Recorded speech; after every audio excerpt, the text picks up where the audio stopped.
turn up the speakers.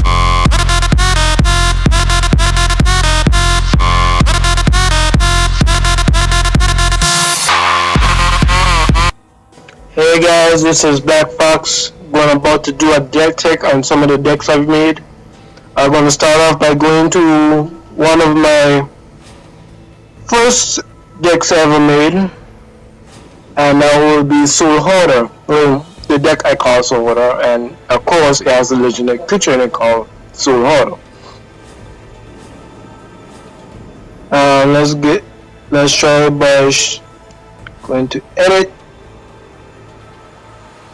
This might take a little while, but it shouldn't be finished anytime soon. Like now, hopefully. Okay, here we go. Okay, let's start off by this first set of cards that you see here. I'm running 2 Goblin Arsonists, 2 Bone Splinters, 3 Perilous Mayor, whatever you call it, 2 Child of Night, and 1 Fairy Conclusion. I'm running 2. The reason why I'm running 2 Goblin Arsonists and 3 Perilous Mayor, basically when I'm having like a Nantuko house on the field or a Blazing Hellhound, I can use to, like, when I go in for to attack, it does damage to them. I sacrifice it, still doing damage, and most of the time for the early drop, so I can still be able to keep up with the speed of some of the decks that tend to be very fast, and most of the time it's hard to keep up with. Like I go like a mono red deck tends to like only need like 3 mana and they're able to run free for the whole entire game. So I like to have these early drops for that. And they tend to don't want to kill these creatures since it'd be hazardous to do so. I have a Bone Splinter, of course. When I sacrifice these creatures, I destroy the creature and still do damage to them. Or even when I'm taking control of their creatures, I get to do damage with the creatures, sacrifice them to destroy even heftier creatures on the team. I have a Child of Night.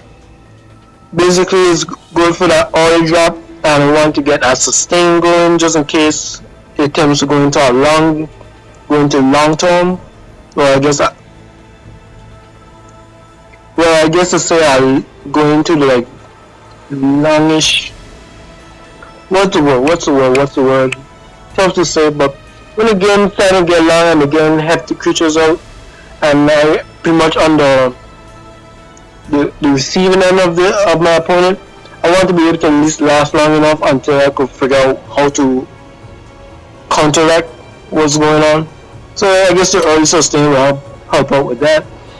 And of course early drop, gaining some damage so I can keep up. Fairy Conclusion, same thing as Bone Splinter, I'm using it for removal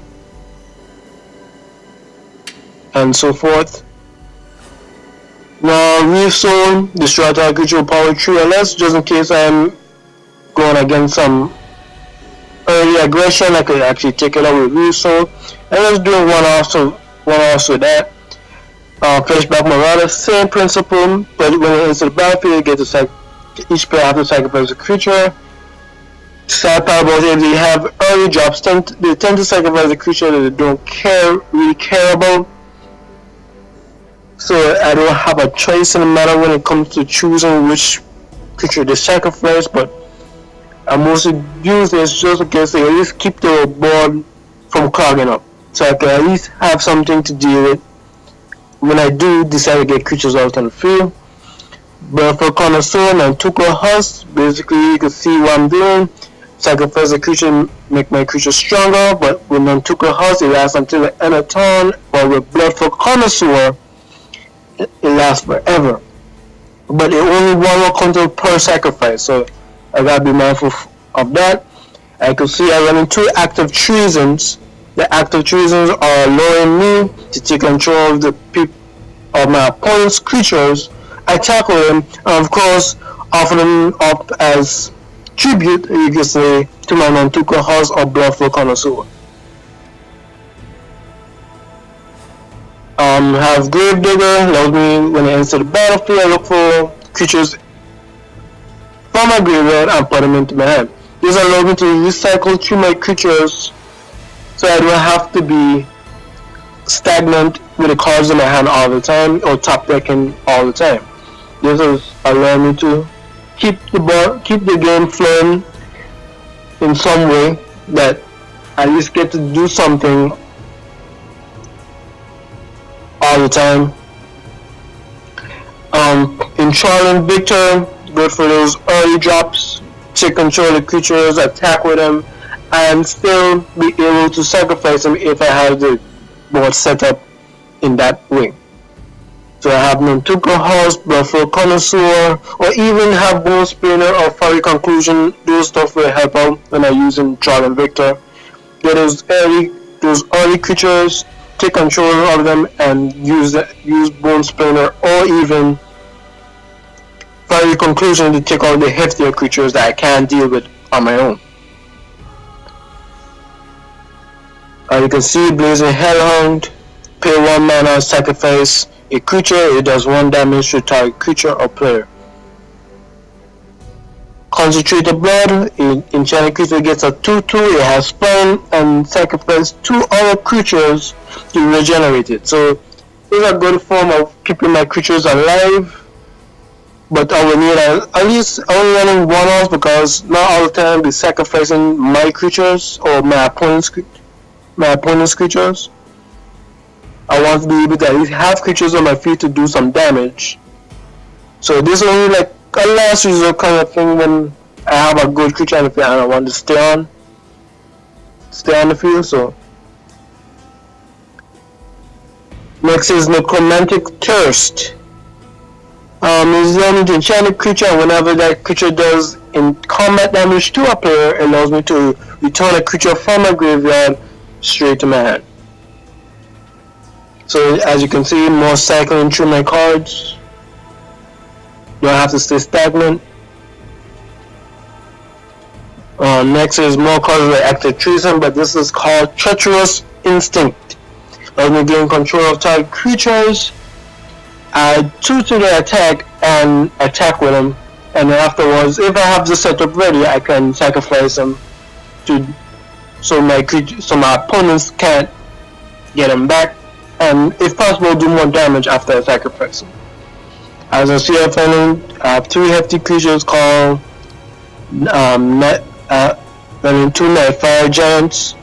Basically, good for the removal, or I want to burst them down with the mana cost of 5 and 5, 1 red, 4 colorless. These 2 damage to target creature or play if I play the mana, of course. And it gets a 1/1 if I control a mountain, so that's very good.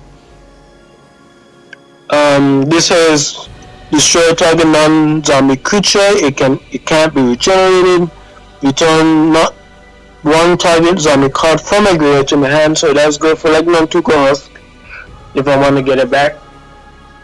And good for destroying creatures, so even though they have the regenerate ability, as you can see, cannot regenerate, so good removal there. 1 Unholy Hunger, destroy target creature and gain 2 life if I have 2 or more instances of sorceries or both in my graveyard, so that's good for gaining life. As you can see, more recycling through my cards with Necromantic Summons, bring back a creature from my graveyard or my opponent's graveyard and we make it gain a 2/2 with, or now 2 additional 1/1 colors. And of course, most of the time I tend to take control of the creatures that were very hefty on my opponent's team, and I bring back on my side of the field and tend to dominate the whole board with their own creatures. Same thing, rise from the grave, put a creature card from a graveyard onto the battlefield under my control, and it has black zombie in addition to the other colors and types. So of course, take control of their creatures from their graveyard, or just use creatures from my graveyard for my benefit. And finally, Cotapod Fed of a Soul Hoarder. It's a flying 6/6. Whenever a opponent owned by another player is put into a graveyard from the battlefield, I get to draw a card and I lose a life. That's why I have the early sustain and still unholy hunger to gain the 2 lives, just in case when I dealing with their creatures, I get some form of life, and like that, so I can sustain up from this card killing me, and hopefully draw into more cards so I can actually handle myself better. And as you can see, the lands, and that's pretty much it. Thank you guys for watching. Hope you guys enjoyed the deck tech. Hopefully you guys can actually make this deck and help you out a lot in your future matches, and let me know how good it is, or if I need, or if you guys get slight alterations to it, and so I could probably use it myself and actually get a better outcome from my decks. So that's it, guys. Leave a like, comment, subscribe if you want to. Thanks for the support. Later.